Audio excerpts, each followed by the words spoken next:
My mom moved up to the loft after her brothers died. At the time, it was as far away as she could get.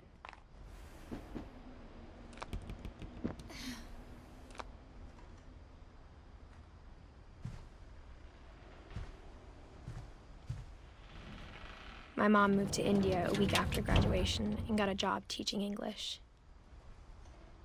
She spent a summer building houses in Calcutta, where she met my dad, Sanjay. Religion was another thing my mom never talked about, but I think it helped her a lot after her dad died.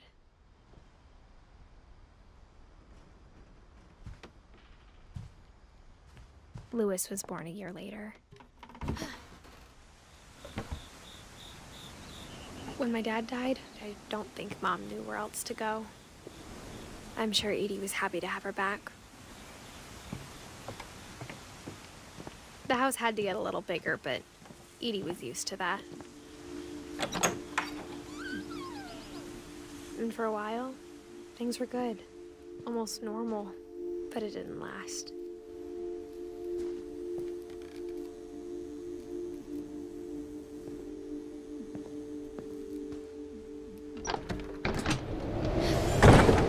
The beginning of the end was Milton's 10th birthday, when Edie gave him a castle.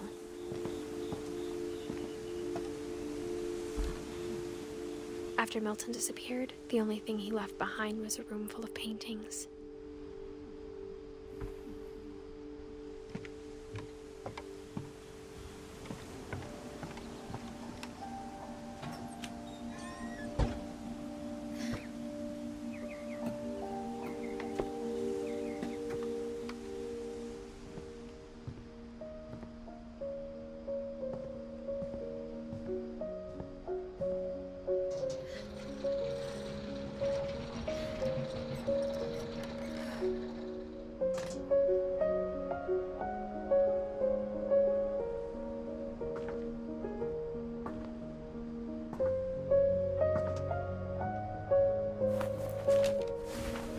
Milton Finch in The Magic Paintbrush.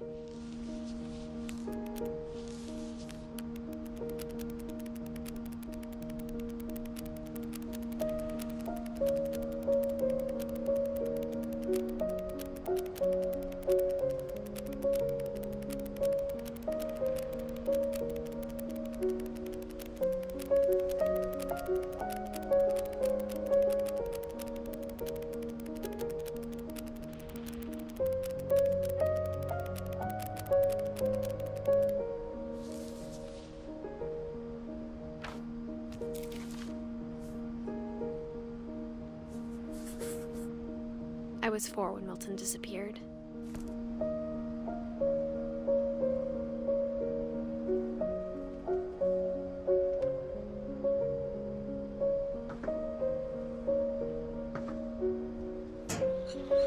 Mom spent months searching for my brother. Then she sealed the doors.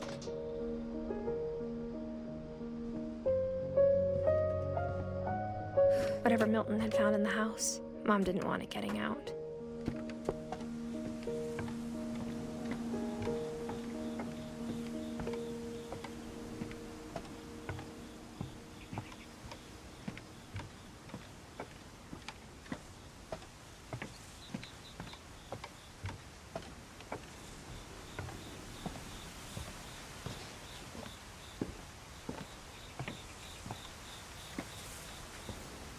Mom definitely blamed Edie, but I think Louis blamed himself.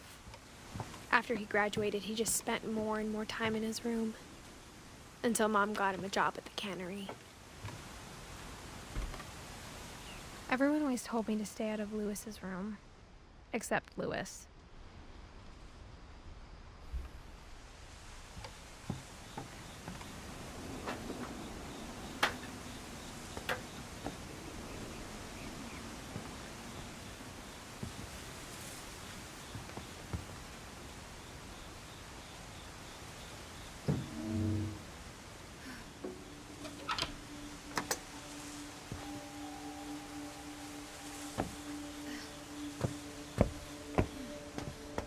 Louis's room smelled very, very familiar. that part of him lived on.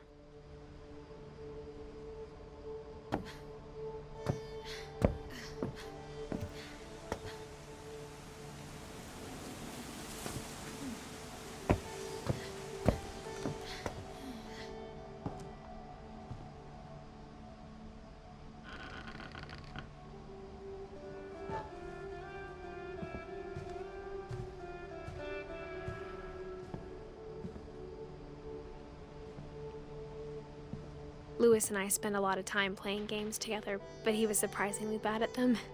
He died a lot.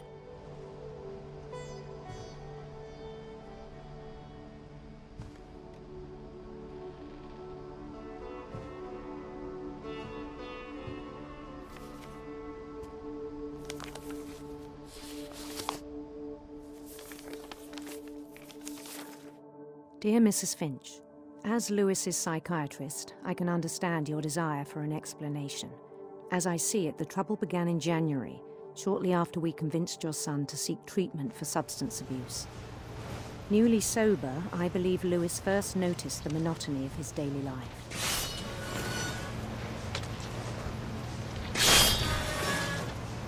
He kept working at the cannery, but he withdrew part of himself.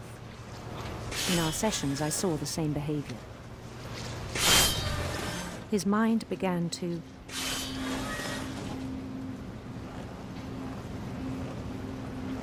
wander.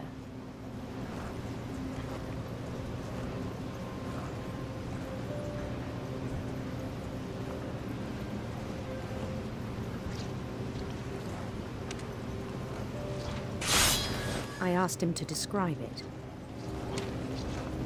He said he started small, imagining a labyrinth.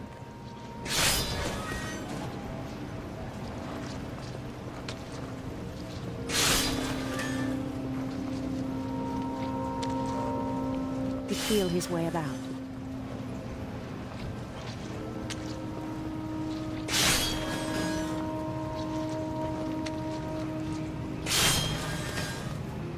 Then something moved. Bats and toads.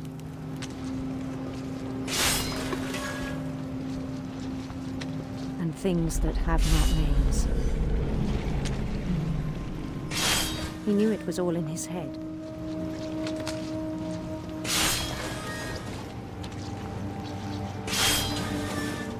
But he took it very seriously. I had hoped he'd find himself.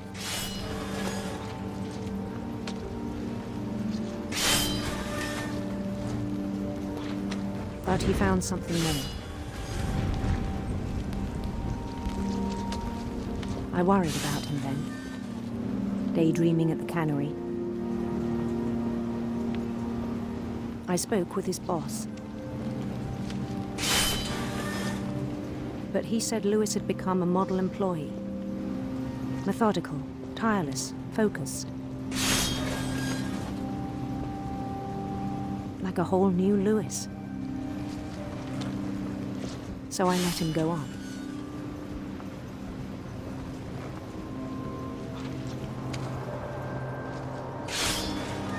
I even encouraged him. It seemed very promising at first. He told me he'd made a new friend.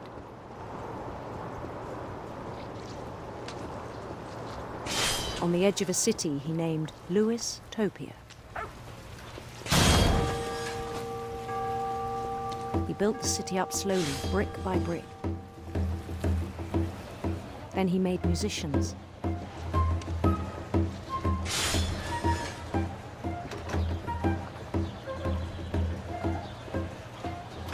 And songs for them to play.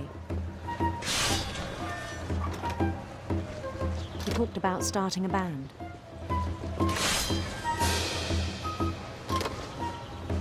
And he was always humming something. Every day his imagination grew stronger.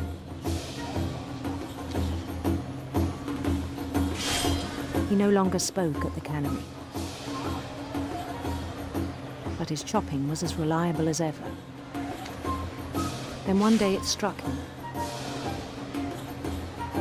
that all the cheering crowds, even the stones under his feet, were all in his imagination. So he could do whatever he wished.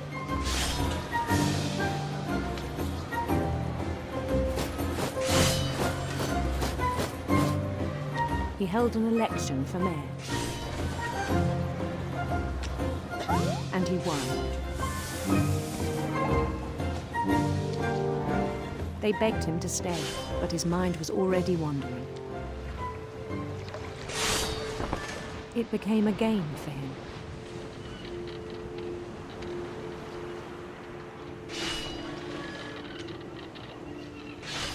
He'd conquer a city, then immediately push on.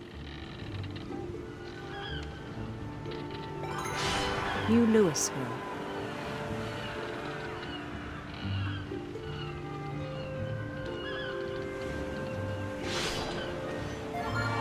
St. Louis. He started drifting away from our reality.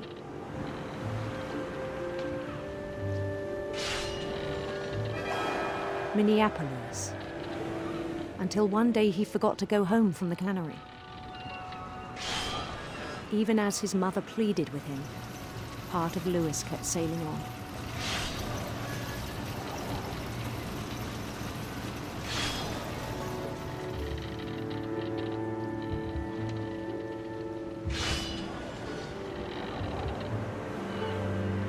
In Louisburg, he heard rumors of a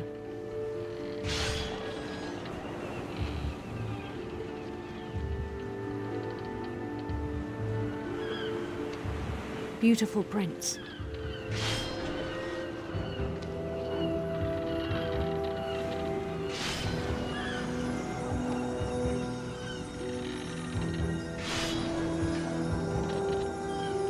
The prince was on his own quest for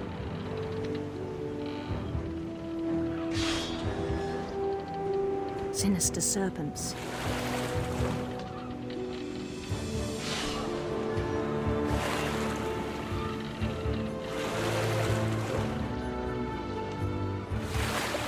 He followed the sound of his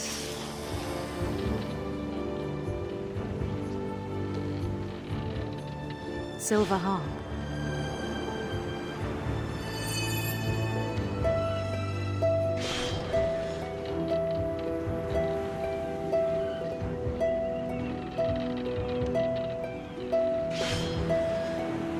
His chase led him to a golden palace east of the sun and west of the moon. Even then, his logic remained sound.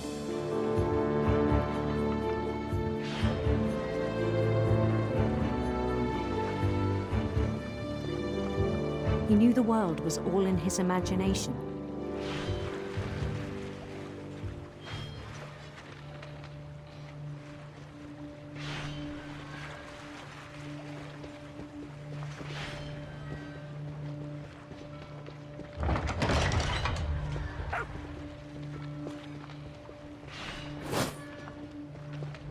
But he was so proud of having created it.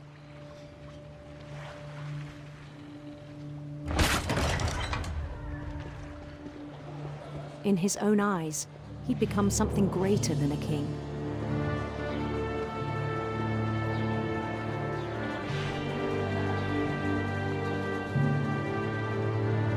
For someone who'd never known success in the real world, I think it was overwhelming. And then it struck him that the real Louis was not the one chopping salmon, but the one climbing the steps of a golden palace.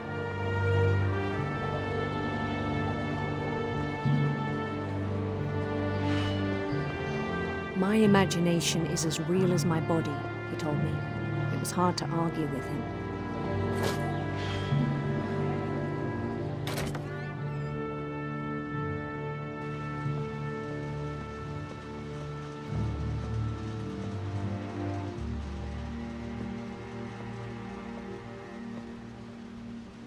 He began to forget the world we know.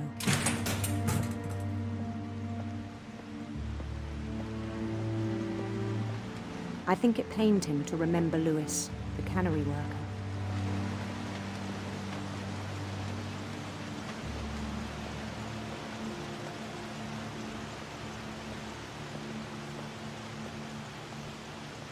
He began to despise the man with a royal contempt.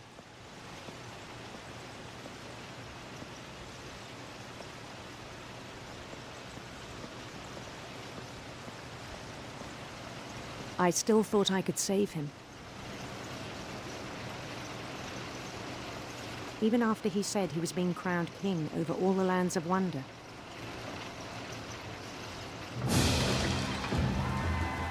The palace would be packed with his companions.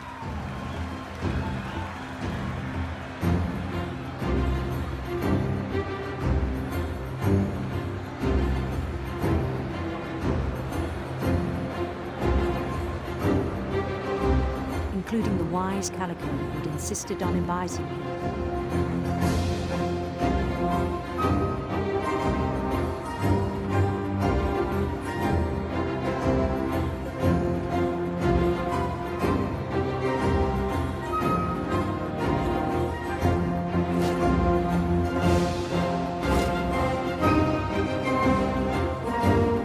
His prince waited, holding his crown.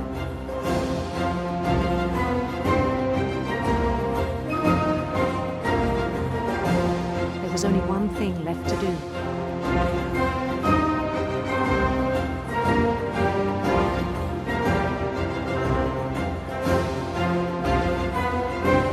Bend down his head.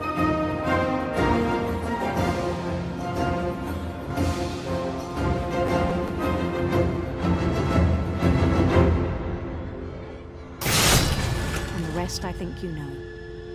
Mrs. Finch, your son was a kind man who will be missed by all of us who knew him.